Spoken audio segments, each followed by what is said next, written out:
할렐루야. 성령 강림 주일에 성령님께서 우리 안에 오셔서 우리를 다시 한번 강하게 하시고 견고하게 하시고 우리를 다시 일으키셔서 예수님을 따르는 복된 삶을 살아가게 하실 줄 믿습니다. 오늘은 다시 일어나 나를 따르라 라는 제목으로 요한복음 21장 18절에서 19절 말씀을 우리 함께 보겠습니다. 요한복음 21장 18절 19절 말씀 우리 함께 한 목소리로 같이 읽겠습니다. 시작. 내가 진실로 진실로 내게 이르노니 네가 젊어서는 스스로 띠띠고 원하는 곳으로 다녔거니와 늙어서는 네 팔을 벌리리니 남이 네게 띠띠우고 원하지 아니하는 곳으로 데려가리라. 이 말씀을 하시면 베드로가 어떠한 죽음으로 하나님께 영광을 돌릴 것을 가리키심이로라. 이 말씀을 하시고 베드로에게 이르시되 나를 따르라 하시니. 아멘.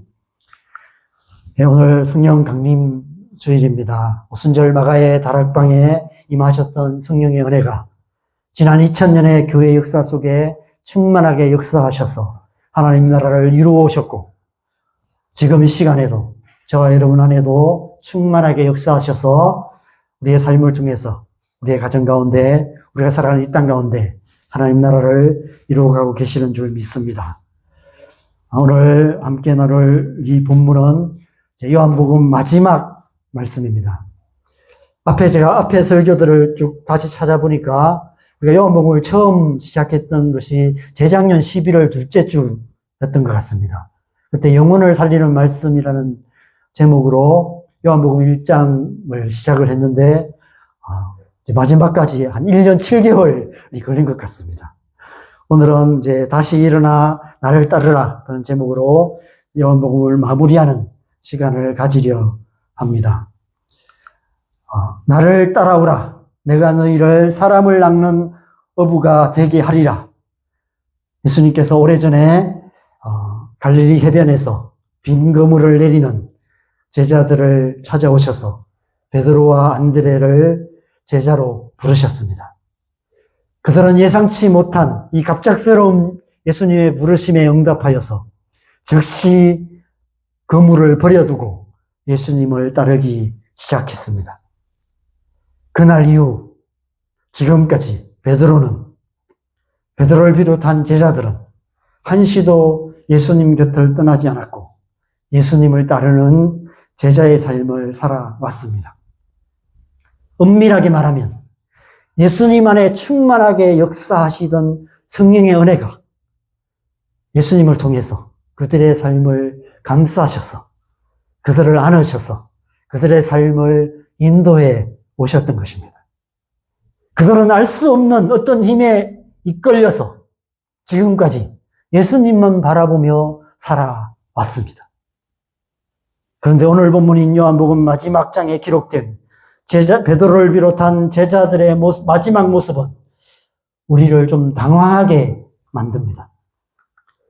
21장 1절에 보면 예수님께서 디베랴 호수에서 또 제자들에게 자기를 나타내셨다라고 말씀하고 있습니다. 디베랴 호수는 갈릴리 바다의 다른 이름입니다. 왜 예수님께서 갑자기 갈릴리 바다에서 제자들에게 나타나셨을까요? 갈릴리 바다에서 도대체 어떤 제자들이 무엇을 하고 있었을까요? 여러분, 신앙생활에서 가장 중요한 것이 무엇이라고 생각하십니까? 저는 신앙생활에서 가장 중요한 것은 마땅히 있어야 할 그 자리에 있는 것이라고 생각합니다. 자기 자리 잘 지키는 것. 그것이 신앙생활이라고 생각합니다. 우리를 부르심의 자리를 잘 지키는 것이 제자의 삶의 가장 중요한 기초가 아닐까 생각됩니다. 비록 그 자리가 아무도 알아주지 않는 초라한 자리라 할지라도, 때론 견디기 힘든 고통의 자리라 할지라도, 심지어 생명을 걸어야 하는 위태한 자리라 할지라도 주님께서 부르신 부르심의 자리를 떠나지 않고 그 자리를 끝까지 잘 지키는 것, 그것이 제자의 삶의 첫걸음입니다. 그런 의미에서 제자란 제자리를 잘 지키는 사람이라고 할 수 있습니다. 그런데 지금 예수님의 제자들이 제자리를 지키지 못하고 엉뚱한 곳에서 엉뚱한 짓을 하고 있는 모습을 보게 됩니다. 2절, 3절에 보면 베드로를 포함한 7명의 제자들이 나는 물고기 잡으러 가노라 라는 베드로의 말을 따라서 갈릴리 바다로 내려가 밤새 빈 그물을 내리고 있습니다. 3년 반 전에 처음 부르심을 받았던 그때의 모습으로 되돌아가 있는 모습을 보게 됩니다.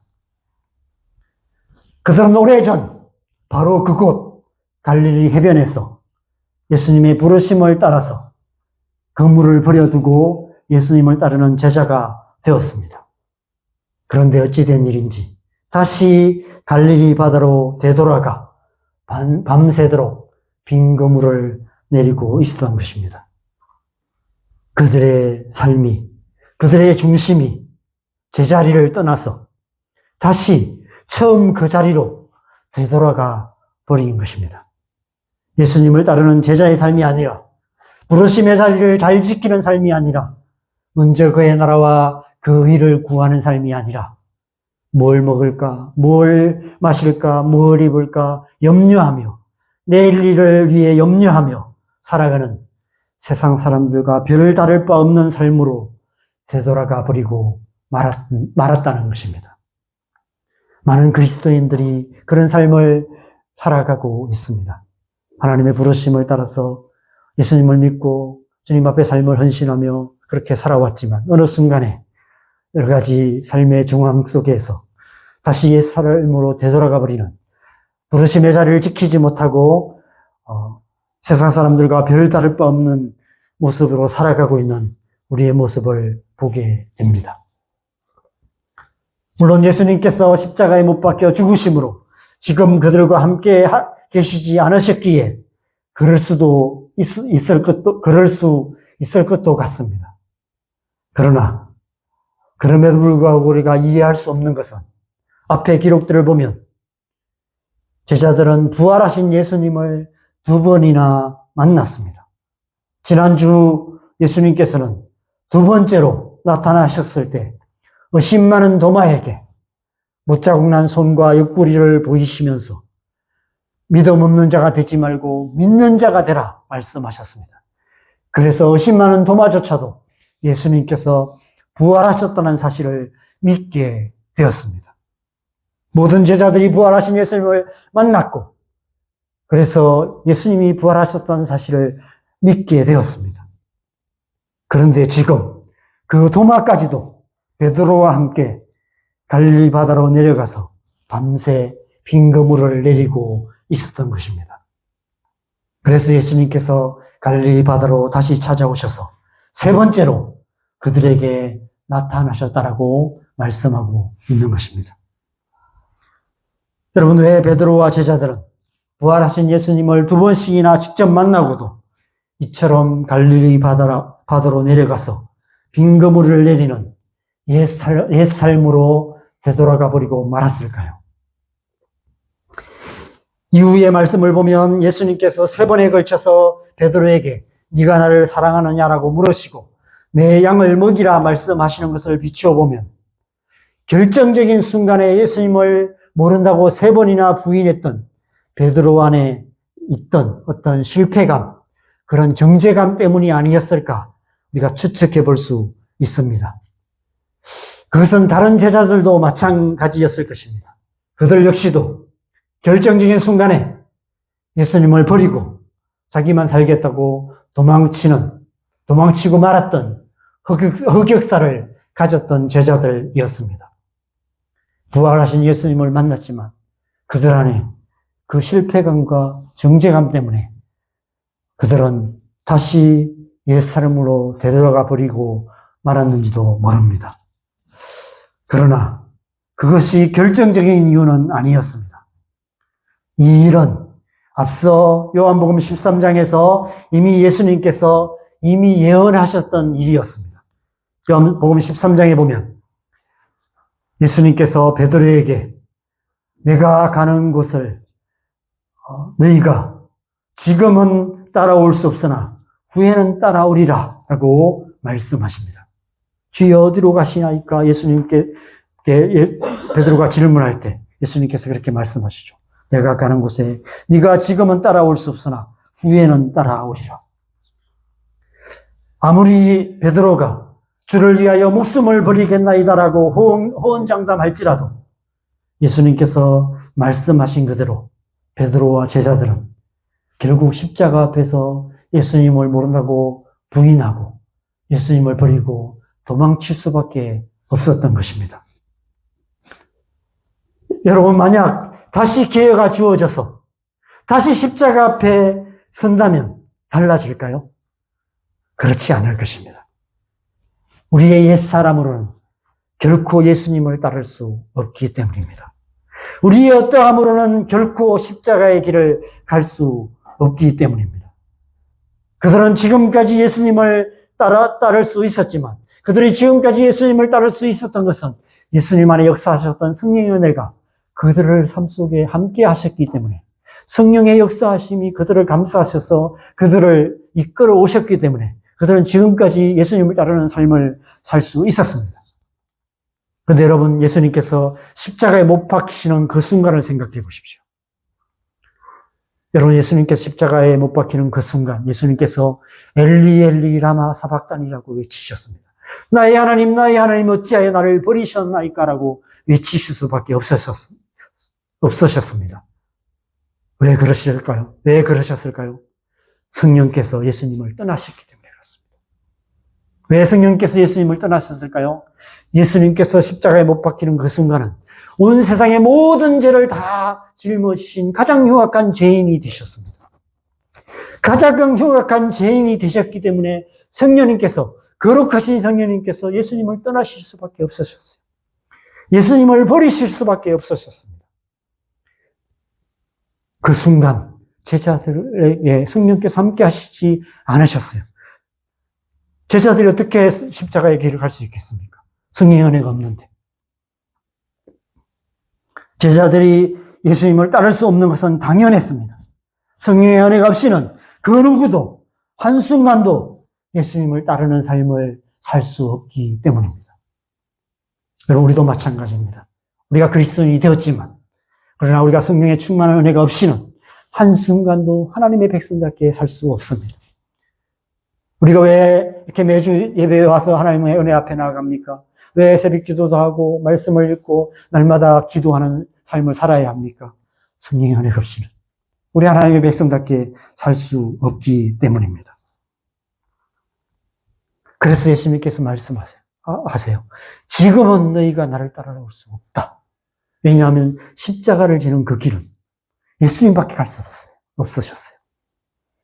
예수님께서는 성령의 은혜가 없어서 예수님이 하나님이셨기 때문에 그 길을 거룩하신 하나님께서 그 고난을 온전히 받으셨어요. 그렇다면 후에는 나를 따라오리라 말씀하셨습니다. 후에는 언제를 말할까요? 성령의 은혜가 임하시고 나면. 너희 가운데 성령을 주실 텐데 성령의 은혜가 임하신 그 후에는 너희가 따라오리라. 어디까지? 십자가까지. 여러분, 예수님을 믿고 순교했던 수많은 순교자들이 있습니다. 어떻게 그렇게 살 수 있었을까요? 성령의 은혜가 그들과 임하셨기 때문에. 성령의 충만함을 받은 후에 베드로를 비롯한 제자들, 그리고 수많은 하나님의 사람들이 그 성령의 은혜를 힘입어서 십자가까지 나아가는 삶, 그런 삶을 살 수 있게 되었던 것입니다. 그래서 오늘 이 요한복음 마지막 장 그 다음은 바로 사도행전으로 이어지게 됩니다. 예수님께서 베드로에게 지금은 따라올 수 없으나 후에는 따라오리라 말씀하신 대로 사도행전에 오순절 성령께서 강림하신 후에 베드로를 비롯한 제자들은 비로소 예수님을 따르는 삶을 살기 시작했습니다. 베드로를 비롯한 제자들의 본격적인 신앙생활은 사도행전으로부터 시작되는 것이죠. 예수님께서 예수님 안에 충만하게 역사하셨던 성령의 은혜를 이제 제자들에게 부어주셨습니다. 예수님 안에 역사하셨던 성령의 은혜가 이제는 제자들 안에 역사하셔서, 사도들 안에 역사하셔서 그들이 성령의 충만을 받아서 성령으로 살며 성령으로 행하는 삶을 살아가기 시작하셨습니다. 그래서 성령의 역사하심으로 말미암아 예수님께서 말씀하신 대로 내가 하는 이 일보다 더 큰 일을 하리라 말씀하신 대로 베드로를 비롯한 제자들은 예수님이 행하셨던 일보다 더 큰 일을 하게 되었습니다. 베드로의 설교를 통해서 3,000명, 5,000명이 주님 앞에 돌아온 역사가 일어났습니다. 교회가 세워지고 예수 그리스도의 복음이 이 땅 끝까지 전해지는 역사가 일어나게 되었습니다. 하나님 나라의 새로운 역사가 시작된 것입니다. 그리고 오늘 본문에서 말씀하신 대로 베드로를 비롯한 대부분의 제자들은 예수님처럼 십자가까지 따르는 순교자가 되었습니다. 전해지는 이야기에 따르면 베드로는 십자가에 거꾸로 못 박혀 순교했다라고 기록되어 있습니다. 지금은 십자가 앞에서 예수님을 모른다고 부인하고 부르심의 자리를 떠나서 갈릴리 바다로 되돌아가서 빈그물을 내리며 살아가고 있는 제자들이지만 그러나 후로는 성령이 강림하신 후로는 성령의 충만함을 받은 후에는 예수님의 십자가의 길을 끝까지 따르는 사도들이 되었던 것입니다. 그래서 예수님께서 갈릴리 바다로 베드로와 제자들을 다시 찾아오신 것입니다. 처음 갈릴리 바다에서 베드로와 제자들을 부르셨던 것처럼 그들을 다시 부르시는 것입니다. 다시 일어나 나를 따르라 라고 말씀하고 계시는 것입니다. 부르심의 자리를 떠났던 제자들을 다시 제자리로 돌아오게 만들고 계시는 것입니다. 요한복음을 시작하면서 사도 요한이 이 요한복음을 예수님의 사역을 하나님의 재창조 사역으로 재해석해서 기록하고 있다라는 말씀을 제가 드렸습니다. 그래서 요한복음을 재창세기라고도 할 수 있고 다시 쓰는 창세기 1장, 2장이라고 할 수 있습니다. 그래서 요한복음 전체는 예수님이 다시 쓰시는 창세기 1장, 2장 말씀이라고 할 수 있습니다. 태초에 하나님을 떠난 우리를 다시 하나님께로 되돌아오게 하시기 위해, 그래서 잃어버린 하나님의 형상을 다시 회복하게 하시기 위해, 그래서 새 된동산 하나님 나라를 재건하시기 위해 예수님께서 하나님의 형상, 곧 하나님의 아들로 이 땅에 오셔서 다시 태초의 혼돈과 공허와 흑암과 기품으로 되돌아가 버린 우리 안에, 그리고 이 땅에 하나님의 형상을 만드시고 하나님 나라를 재창조하시기 시작하신 것입니다. 그래서 요한복음 1장에서는 창세기 1장처럼 이튿날, 이튿날, 이튿날이라는 단어가 반복되어 기록되어 있습니다. 창세기 1장의 창조의 6일처럼 그렇게 엿새간의 창조 사역으로 요한복음 1장을 시작하고 있습니다. 그리고 요한복음 마지막에서는 예수님께서 십자가에 못 박혀 죽으시고 부활하심으로 그 갈보리 동산을 에덴 동산으로 만드시고 그 무덤 속에서 하나님의 무덤을 하나님의 재창조 사역의 모태가 되게 하시고, 그래서 하나님의 형상으로 다시 부활하셔서 우리를 하나님의 형상으로 다시 재창조하신 역사를 만들어 가셨던 것이죠. 그래서 그 에덴 동산으로부터 내 강물이 흘러갔던 것처럼 갈보리 언덕으로부터 온 땅과 열방을 향해서 하나님 나라의 새로운 역사의 물줄기가 흘러가기 시작한 것입니다. 그 물줄기는 창세기 3장으로 가는 것이 아니라 그 3장의 또다시 창세기 3장이 반복되는 역사가 아니라 새로운 역사, 바로 사도행전의 역사, 교회를 통해서 온 땅과 열방 가운데 생명을 주는 역사로 그렇게 흘러가게 되었던 것이죠. 그래서 부활하신 예수님께서 제자들을 찾아오셔서 숨을 내쉬시며 성령을 받으라 말씀하시고 그 코에 생기를 불어넣으심으로 죽었던 영혼을 다시 살리셨습니다. 제자들의 영혼이 거듭나게 되었죠. 그리고 거듭난 그 영혼에 오순절 성령이 임하심으로 말미암아 이제 성령께서 그들을 이끌어 가시고 그들의 삶을 인도하시는 그런 삶을 살게 하셨던 것입니다. 그래서 오늘 본문에 예수님께서 베드로를 향해서 이제 나를 따르라 말씀하세요. 그들을 어디로 인도하십니까?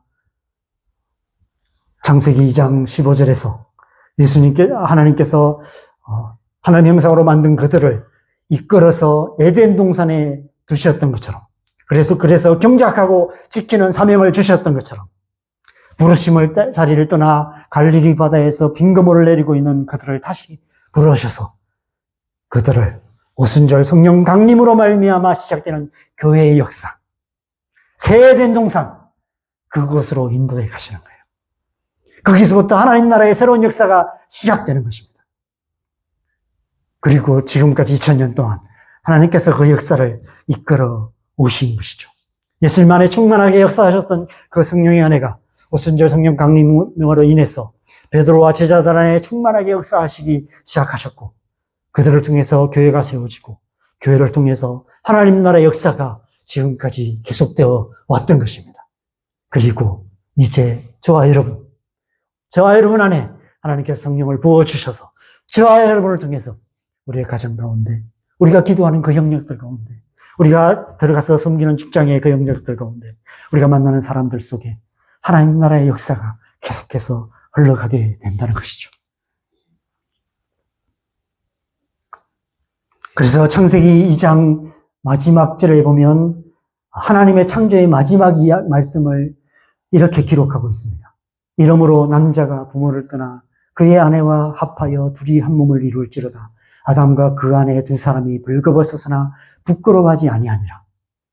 그런데 이와 똑같은 말씀을 사도 바울은 에베소서 5장 31절에서 33절에 이렇게 기록하고 있습니다. 이렇게 해석해서 기록하고 있어요. 같이 읽겠습니다. 시작. 그러므로 사람이 부모를 떠나 그의 아내와 합하여 그 둘이 한 육체가 될지니 이 비밀이 크도다. 나는 그리스도와 교회에 대하여 말하노라. 그러나 너희도 각각 자기 아내 사랑하기를 자기 자신같이 하고 아내도 자기 남편을 존경하라. 부부 가정에 대해서 말하면서 그리스도와 교회에 대해서, 그리스도의 교회의 비밀에 대해서 말하면서 사람이 부모를 떠나 그의 아내와 합하여 그 둘이 한 육체가 될지니라 말씀하세요. 바로 이 창세기 2장 마지막 절에 대한 말씀을 교회에 대한 말씀으로 해석해서 말씀하고 있는 것입니다.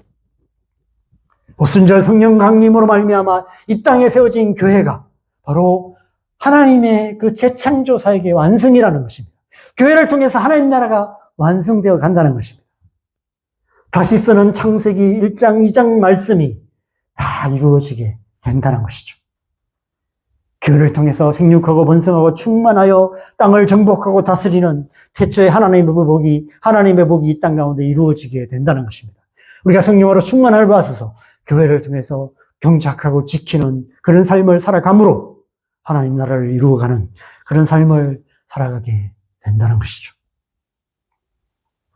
그래서 예수님께서 부르심의 자리를 떠난 제자들을 다시 부르셔서 제자리로 돌아오게 만드시고 그들을 성령으로 충만하게 하셔서 그들을 통해서 그리스도의 몸된 교회를 세우시고 하나님 나라의 재창조 사역을 완성해 가시는 것입니다. 지난 2000년 교회 역사를 통해서 이루어오신 하나님의 역사가 바로 그것인 것이죠. 그런 의미에서 오늘 본문에 기록된 베드로를 향한 부르심은 태초에 부르심의 자리를 떠났던 온 세상 모든 영혼들을 향한 부르심이며, 그리고 지금도 하나님의 부르심의 자리를 떠나서 엉뚱한 곳에서 엉뚱한 짓을 하며 살아가는 저와 여러분을 향한, 그래서 저와 여러분을 다시 하나님의 부르심의 자리로, 하나님 나라의 새로운 역사의 자리로 다시 돌아오게 하시는 그런 재소명의 부르심이라고 할 수 있습니다. 다시 일어나 나를 따르라 라고 말씀하고 계시는 것입니다. 우리를 하나님 나라의 역사로 인도하고 계시는 것이죠. 여러분, 이 시간 우리 주 예수 그리스도께서 저와 여러분을 다시 부르시고 계십니다. 다시 일어나 나를 따르라 라고 말씀하십니다. 우리가 신앙생활 하다 보면 그냥 이렇게 손을 놓고 싶을 때도 있습니다. 그냥 어떤 이유, 알 수 없는 이유로 괜히 좀 뭔가 나태해지기도 하고요. 이전 같은 열심이 없어지는 우리의 모습을 발견하게 됩니다. 오랫동안 기도해도 별로 나아지지 않는 내 삶의 현실, 우리의 가정의 현실 때문에 낙심하고 좌절될 때도 있습니다. 저는 사역자로 살아오는 수많은 지금 시간들 가면 갈수록 더 힘든 것 같아요. 가면 갈수록 더 힘들어지는 현실을 살아가고 있는 것 같습니다. 한국교회 현실이 점점 더 어려워지고 있습니다. 저만 아니라 많은 사역자들이 그런 현실을 살아가고 있습니다. 그래서 때로는 그냥 넋놓고 앉아있을 때도 있는 것 같습니다. 그런 우리를 예수님께서 다시 찾아오셔서 손 내밀어 우리의 손을 잡으시며 다시 일어나 나를 따르라 라고 말씀하고 계십니다. 성령 충만한 삶으로 다시 하나님 나라의 재창조의 역사 속으로 우리를 부르고 계시는 것이죠. 그래서 우리를 다시 성령으로 충만하게 하시는 것입니다. 우리를 성령으로 충만하게 하셔서 하나님 나라의 새 역사를 이루어가는 삶을 살아가게 하시는 것이죠. 새 동산을 경작하고 지키는 주님 주시는 사명을 따라서 우리의 가정에 우리가 살아가는 이 땅 가운데 하나님 나라를 이루어가는 삶을 살아가게 하시는 것입니다. 오늘 이 성령 강림주일에 오순절 마가의 다락방에 임하셨던 그 성령의 은혜가 저 여러분 가운데 다시 한번 충만하게 임하셔서 저와 여러분을 다시 일으켜 주시고 이전보다도 더 큰 열정으로 하나님 나라를 향해서 힘있게 달려가게 하실 줄 믿습니다. 그 은혜가 충만하여서 저와의 삶 속에 또 우리 교회를 통해서 하나님 나라의 새 역사를 이루어가는 저와 여러분 되시기를 주님의 이름으로 간절히 축원합니다. 함께 찬양하고 기도하는 시간 갖겠습니다.